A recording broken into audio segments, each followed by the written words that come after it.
So yeah, let's get into the new album. Before we do, 5 years ago, this pandemic was raging, and obviously, it hit the Twin Cities in a very specific way. How did you make it through the pandemic of 2020, and how has it influenced either this album or what you're doing current day? Sure, yeah. I mean, it had a huge effect on this album because I was just kind of sitting at home, not being able to play with people, and I was like, well, maybe I'll try and write some stuff where I like write out the notes, and then I was working on my full scores, and it's like, well, I got time, I'll check out some new stuff, um, and so yeah, that's kind of where a lot of it came from. Started getting jump started that way. It's like, okay, like let's do some stuff where there's more composed material mixed in with the improvisation, and then yeah, and then when it got around to playing again with people, it's like, oh, this is cool. Let's keep trying to do some of this. So, what are you ultimately hoping the listener gets from this album?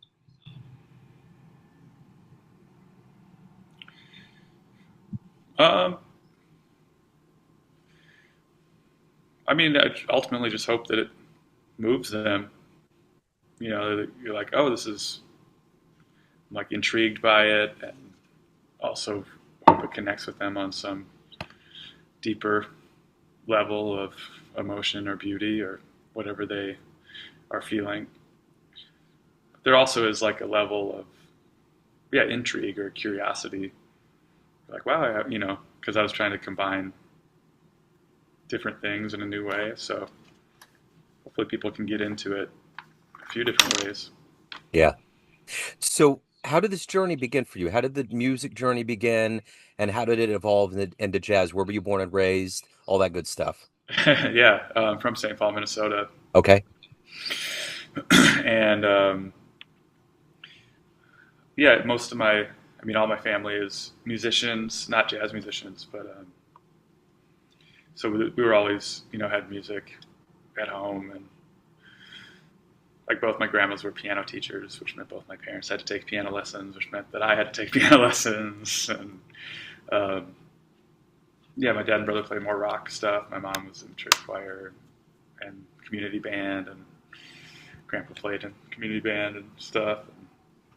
But yeah, then I just started taking lessons, and I think yeah, it was like 12. I was taking bass guitar lessons, and I was checking out like started getting into like, oh, here's like Jocko, and it's like, oh, you like Flea, you like Hendrix, like you might like Weather Report, and then kind of got in that way, and it's like, oh, kind of blue, wow, that sounds amazing, and it's like, Yeah. well, now I want to sound like Paul Chambers, like, so I gotta learn that other instrument. Yeah. Um, and then yeah, I went to the University of Northern Colorado. I got my bachelor's, and then came back here, playing gigs, teaching lessons. I did my first record on Shifting Paradigm in 2017. Yeah. It's more of like a jazz quartet Yeah. I remember structure. it. Yeah. Oh, cool. Yeah. Yeah. Yeah. You've been on the show before, so yeah, I'm familiar for sure. Um, so I'm curious, in those early years of the formation and getting this love of jazz, what was the first live jazz show you saw that really made an impact? I remember like maybe the first jazz show I saw was Chris Morrissey Quartet, Yeah. who was playing outside at PV Plaza in the summer, outside of the orchestra hall here in Minneapolis. And my mom was on her lunch break, and she's like, "Come on down. There's like a jazz band playing for free."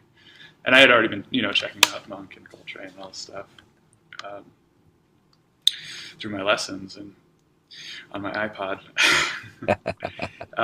But yeah, Chris, who plays with now he plays with Mark Giuliano's like acoustic quartet, and I think he's the MD for Nora Jones, right?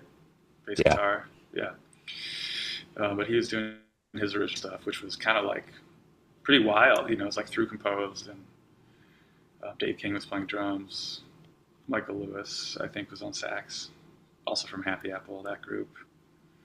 And there's like some rock. There was some straight jazz influence stuff, but it was just like so taking a lot of risks, but also really pretty, which was cool.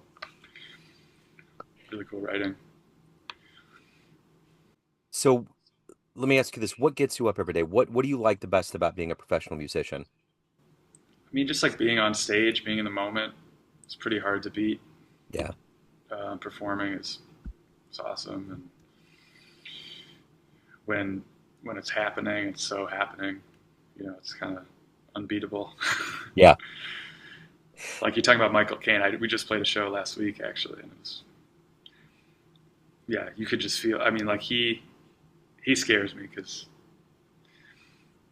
you know he's like so he's such a nice guy, but then you forget he has all these reserves of like you're like oh, okay, I thought we were at 10, and he's like going up to 20. yeah, If the energy is there, you know, yeah, it's and you're like holy crap,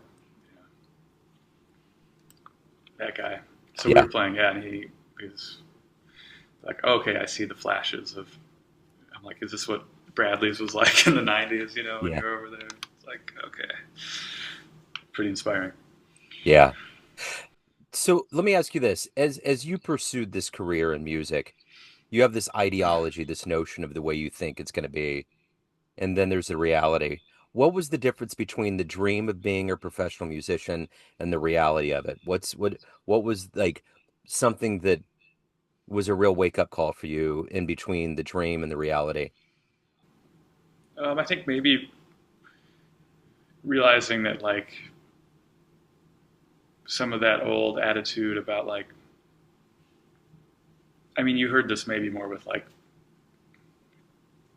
talking about the '90s again with like people like Christian McBride and Branford, where it's like, oh, you can't do those pop gigs and really be a jazz guy, or you can't like people. Oh, you if you're a good player, like or people who teach like can also be good players. But it's like everybody's doing all of that, and people are really good. You know, it's not. I think just embracing some of that well-roundedness and you know, it's not like it's not a demerit, if you will, to be like, oh yeah, I played a touring gig, which was sweet, and it's like you know, Yeah, or like really inspiring the next generation through having like a teaching studio. Those things are all great. yeah. So why do you love this art form we call jazz? I was hooked. Yeah, hooked from a really young age, just especially seeing it live when you realize you're like, oh, okay, like this is not, this is only this time. This is the only time it's going to sound like this. So these notes are for here. It's, you know, it's just like that energy of like, wow, this is like one moment only, and it's just the people here who get to experience it. Um, yeah, it's awesome. Yeah, I just yeah, love the sounds of the instruments and like the chords. And, yeah, it's always perfect. speaking of perfect, if you could get into a time machine and go back in time and see one jazz show, where are you going?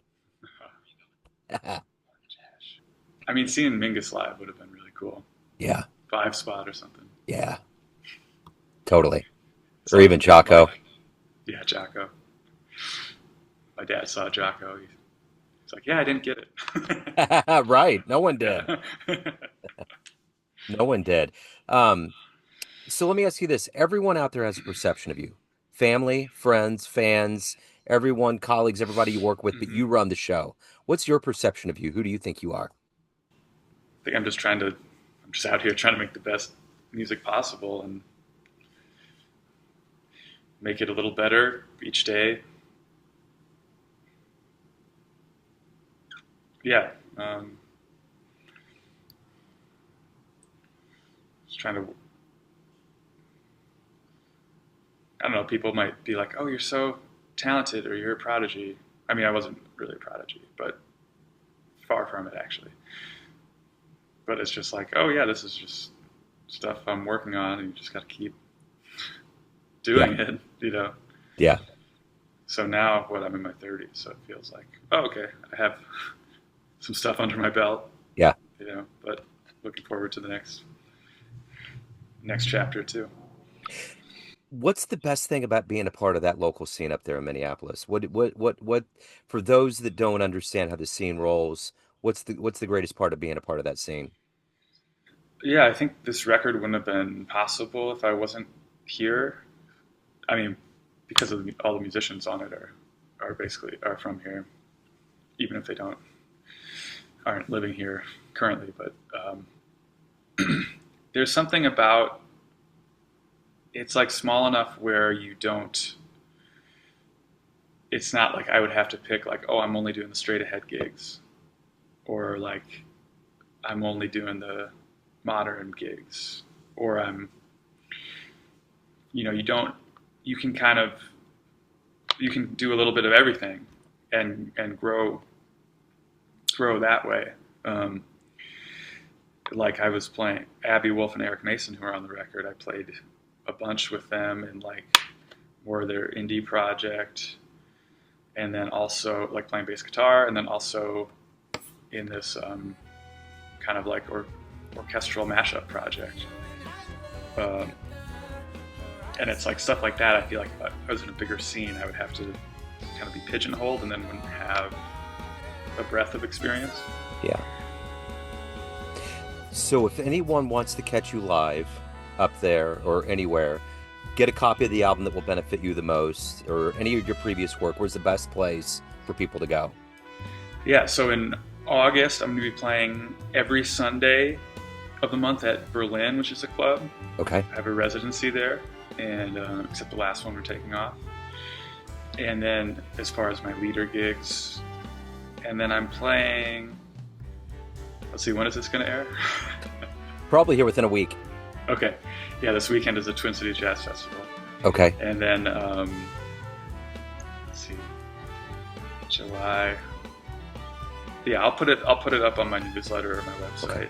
Okay. I'll have some copy. I'm going to bring copies to all my gigs this summer, I swear. Okay, cool. Very cool. Man, Ted, this has been great. Thank you so much. Thank you for your story. Thank you for your time. Best of luck with the shows and everything with the album. I appreciate it. Yeah, thanks so much, Joe.